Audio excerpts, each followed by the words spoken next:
going to be speaking about pain and how pain actually makes beauty. What? How is that even possible? Well, he gives us beauty for ashes, right? And, he actually redeems that time. And that's a purification process. That's him restoring. And I'm going to be speaking, I don't know what the heck that is. It's a bug or something. Ugh. I'm going to be speaking today about guarding our heart and how we have to be careful of who we allow to have access to our heart. I'm going to say that again. I'm going to be speaking about guarding our heart and how we have to be careful who we allow to have access to our heart. Now, first off, I'm going to start off that God can redeem anything. Seriously. He can restore anything. He can restore your broken heart today. There's hope. There's hope. And it's in Jesus. And I want to tell you this too, because a lot of heartbreak is because you don't have any idea of self. Let me just paint a picture for you. Put down the magazines. Put down all that social mumbo jumbo that the media tries to put this image in your mind. You don't need that, okay? Because a lot of heartbreak and stuff, I know you all don't like this, but this is true. It comes from your own insecurities. Ouch, Brittany, I know that hurts. Some of you, it's going to rub like sandpaper when you watch this. So, but it's true. Our own heartbreak comes from our own insecurity, not believing in ourselves, not seeing what Christ sees in us. Do you think that's what God has called us to live? To live a life that's insecure? To live a life that we're unsure of who He has called us to be? No. And that's really where heartbreak comes, because we are putting so much trust in this person, so much hope in this person, more than we're putting in God. I'm going to say that again. We put so much hope and trust in this person more than we do in God. But you see where the problem comes, right? And then, when a heartbreak comes, we act surprised. Like, oh, that wasn't supposed to happen. They were supposed to not let me down. I'm going to say something that's going to probably shock you guys. Man will always let you down. Why do we put our hope and trust in man? Seriously, man is not our all in all. And the sooner we learn that, the better we are. Seriously. God is. God is the only one that can be there for you through thick and thin. Truly.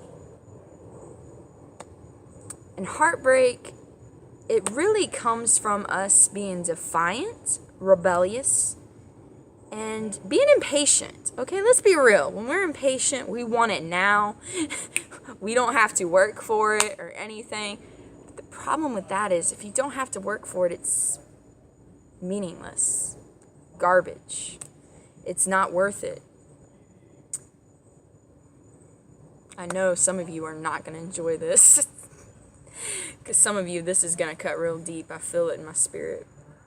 But the point of the matter is, we cannot get distracted. And ultimately, that's what happens. If you have a relationship that's not in the timing of the Lord, hello, it's a distraction. Because why? Because then what happens is you slowly begin to fade out. And God didn't call you to do that. He called you to have one desire, and that's His desire. Of course, He cares about your desire. But sometimes, like Jacob, I'll prove it to you in Scripture. Jacob's desire was Rachel. God's desire was Leah. Why? Because Leah was very fertile. She had good, whatever. You all know what I'm saying, hopefully. And Rachel had issues with that, having a child. Actually became very jealous. God eventually gave him the desire of his heart. but there was a process that he had to go through. Sometimes the thing that you want isn't actually God's desire for your life. You may not see it because in the natural it looks so awesome. I'm going to tell you something that I told one of my girlfriends, Just because it looks and appears like God does not mean it's from God. I'm going to say that one more time. Just because it looks and appears like God does not mean it's God. And that was a hard principle for me to learn in my life. Because, right, things can look like God. We can get so excited, but it's not really from God. It's from the enemy. And we think that the enemy is going to, come with like a pitchfork and we're red, and I don't even know where we get this imagination from. The thing is, the enemy will actually portray that desire, that longing, that want that you want. And that's why it's so important that he is your all in all. Otherwise, he's going to feed that desire. You want a man, ladies? You better keep that hidden in you. You better pray in... You better pray like that. You better not pray it in English. You better not voice it. Oh, I'm so alone. The devil will feed that craving that you just gave him access to. Why would you be stupid and let him know, the father of lies who is after your soul, what exactly the weakness is, what exactly the struggle is? Believe me, he will accommodate you. If you're single, he has ways of accommodating you. And like I said, it may look good. It may seem like God. But this is something too. At the end, it will cause you pain and heartache. Don't go after it. Don't go after it. Yeah, God can redeem pain and make it beautiful. But do you really want something that he never intended you to have anyways? He never intended you to have in the first place? I don't.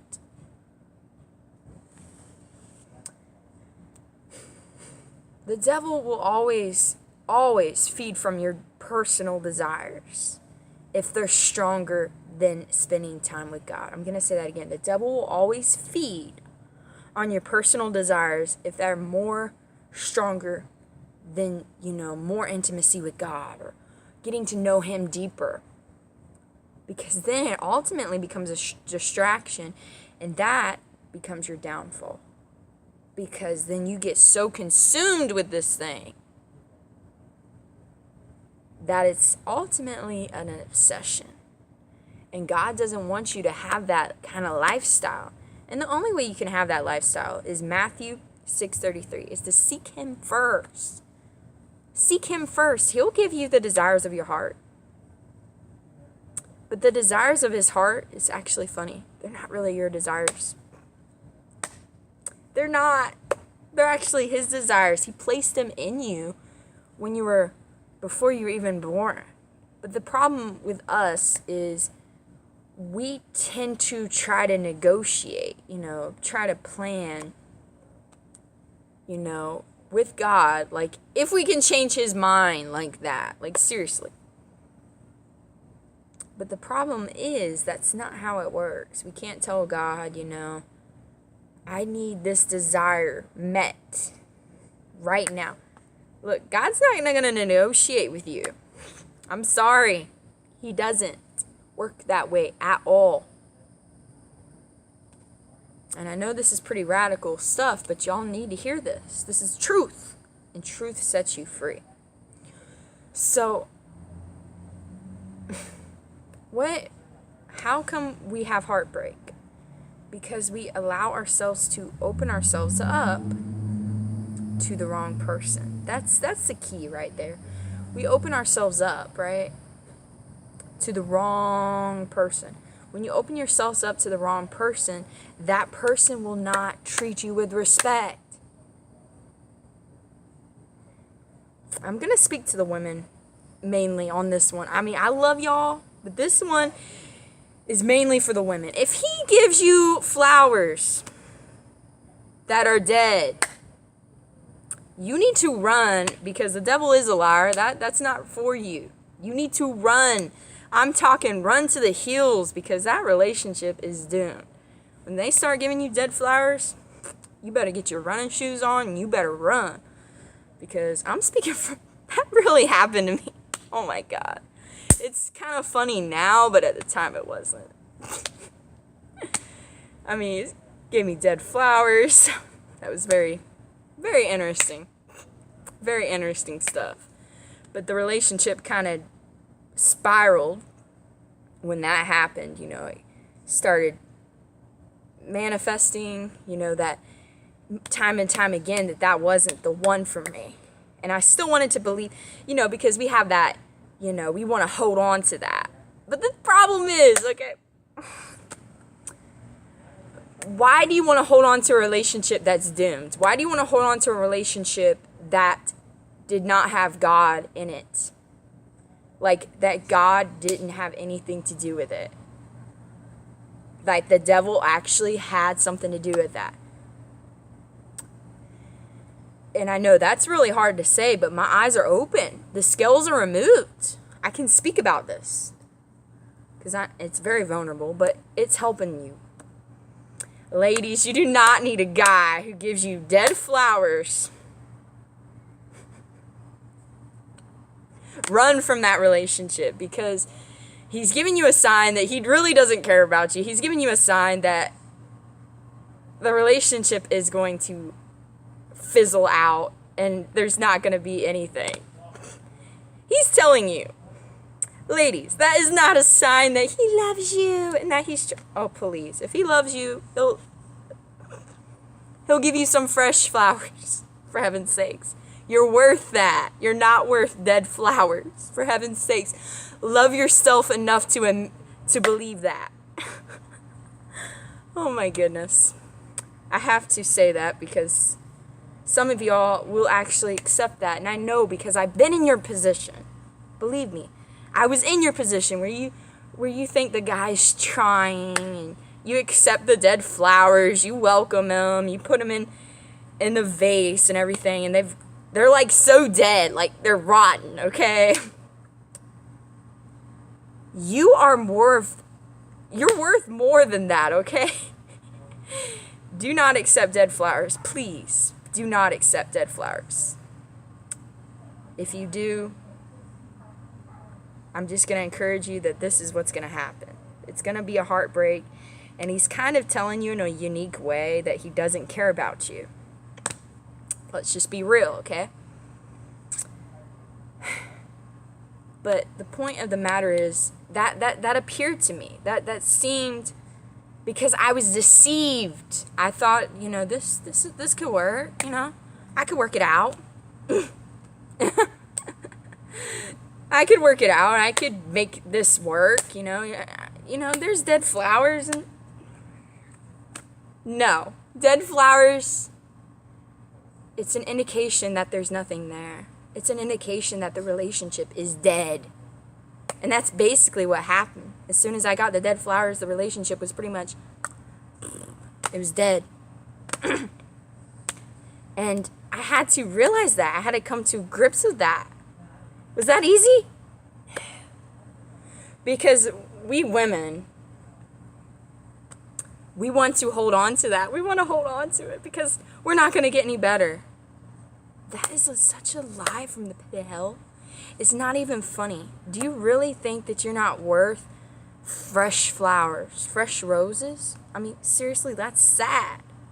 Because you're so valuable. You're so precious. You deserve someone that will go all out for you. Not someone who will try to make the easy way out. No, you need someone who will go all out just for you. And this is like free side notes here.